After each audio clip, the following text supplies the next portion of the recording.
Now, these are some examples. The top would be examples of what I would not want to see in pairing up, or in this case, doing trisets.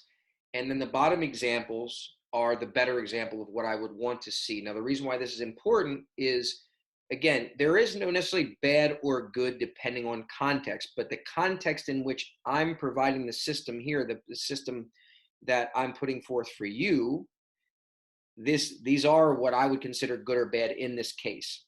So if we're looking at the sequence one, the one on the left here, the top, the bad example. So I highlighted the wrong exercise selection in this case as the green one. So in this case, it would be 1C, dumbbell triceps skull crushers. Now, why is that? Why don't I highlight that as a bad exercise to select if you've already done push-ups and dumbbell elevated reverse lunges? Why? Because push-ups involve the triceps. So we're trying to not interfere with the triceps recovery in that same tricep. Therefore, tricep skull crushers would not be selected in that given tricep. Now, if you look at the good example below it, we would just use dumbbell biceps curls instead. The other two exercises remain the same. Let's look at the middle example. We have a dumbbell RDL, dumbbell bent over row. That's the highlighted one as the bad exercise, the exercise I wouldn't recommend including, and the NT loop overhead triceps extension. What's the better exercise to put where 1B is instead of dumbbell bent over row? If you look at the good example below it, the dumbbell NT loop inverted leg extension.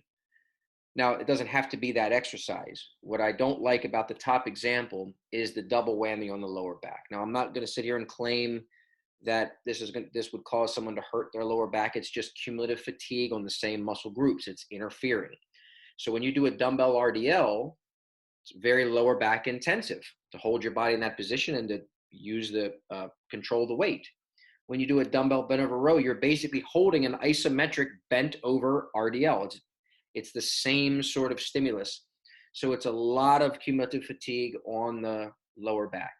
So that would be an interfering exercise when we could do something completely different in different muscle groups. In this case, leg extension, which is more quad intensive, and the other two exercises in that tricep are not quad intensive, which makes that more of what we're looking for if you're using the system that we're talking about here.